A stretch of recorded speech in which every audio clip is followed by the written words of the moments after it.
हिंजवडी व आसपासच्या परिसरात अवजड वाहने कर्दनकाळ ठरत आहेत। सोमवारी एका डंपरच्या चाकाखाली आल्याने आणखी एका तरुणीचा मृत्यू झाला।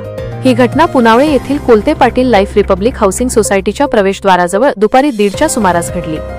वडिलांसमोर मुलीच्या दुर्दैवी मृत्यूने परिसरात हळहळ व्यक्त होत आहे।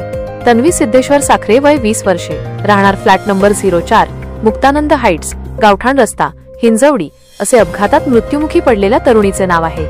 इंटेरियर डिझाईनचा कोर्स करणारी ही महाविद्यालयीन विद्यार्थिनी तन्वी वडील सिद्धेश्वर साखरे यांच्या दुचाकीवरून चिंचवड येथून क्लासवरून घरी परत येत होती। पुनावळे येथे वडिलांचे एक काम आटपून ते दोघे जांबे मार्गे घरी परतत होते।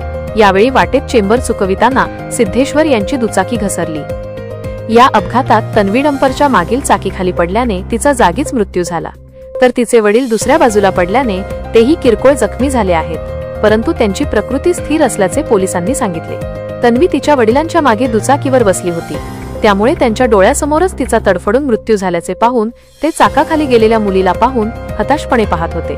डोळ्यासमोर मुलीचा तडफडून प्राण जात असताना त्यांनी जोरात हंबरडा फोडला। या हृदयद्रावक घटनेमुळे हिंजवडी परिसरात हळहळ व्यक्त होत असून अवजड वाहनांचे आणखी किती बळी जाण्याची प्रशासन वाट पाहत आहे, असा सवाल स्थानिक ग्रामस्थांनी उपस्थित केला। प्रसार माध्यमांशी बोलताना हिंजवडी पोलीस ठाण्याचे वरिष्ठ पोलीस निरीक्षक बालाजी पांढरे यांनी सांगितले की हा अपघात दुपारी 1:30च्या सुमारास झाला।